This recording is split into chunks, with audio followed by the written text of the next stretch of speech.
The Bhagavad Gita describes something that's called the mode of passion, and in contrast to the way of goodness.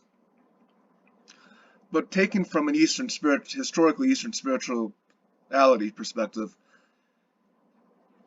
one can only overcome these sorts of basically attachment to the sensory pleasure, to the mode of passion, by overcoming one's own ignorance, by attaining what Bhagavad Gita describes as self-realization, enlightenment. There are many paths towards enlightenment. For example, the enlightened being, where the Buddha achieved enlightenment. Now here's one contrast. In this wide camp of Sanatana Dharma, other schools and traditions, there is no such thing that there are literally, imagine this, 33 million different schools, millions and hundreds of different gurus and teachers, and each school is free to have their own philosophy. If one school says there are no bad influences from evil spirits or demigods, if another school teaches the opposite, nobody's at odds with each other. So we were listening to some Christian radio, some different sermons, great, excellent stuff. We love to hear all the different perspectives, different books, whether it's the Bible, the Holy Quran, Bhagavad Gita. We like to understand the different perspectives. But here's one contrast that we noted, that basically there was this almost like a polemic. There was this whole thing about the Bible versus the Book of Mormon. It's almost like one or the other. There are different denominations within, for example, the camp of Christianity. But what Sanatana Dharma doesn't have is this idea of exclusivity. Our school has the true teacher, the true master, and the other schools we're talking about within the wide camp. There are many traditions. There are even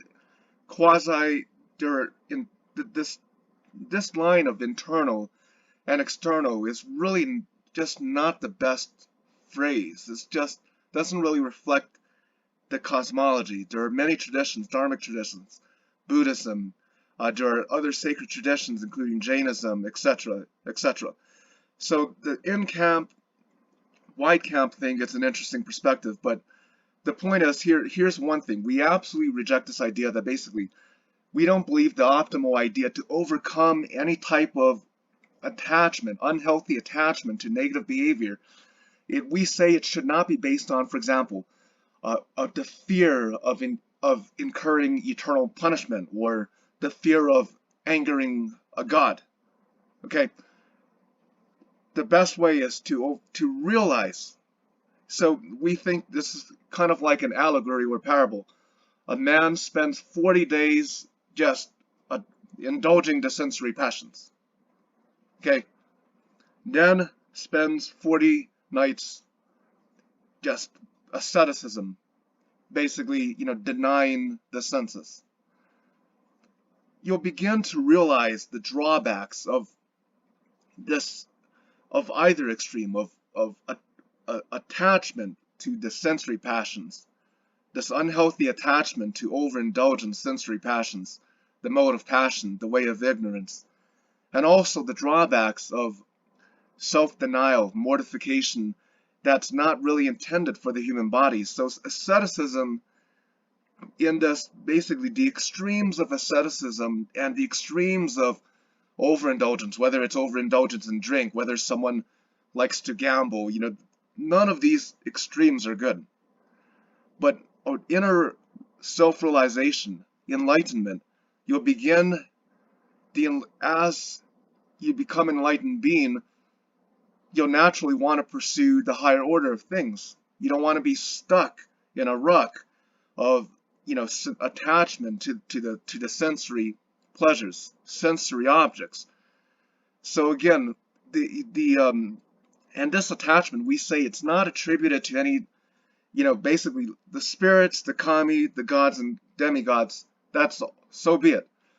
But any type of attachment is not due to any oppression by by, for example, an angry kami, angry spirit. Now, in the ancient world, both East and West, there were the ideas that there were demons just prowling the whole world, just ready to devour you, okay, spiritually, speaking.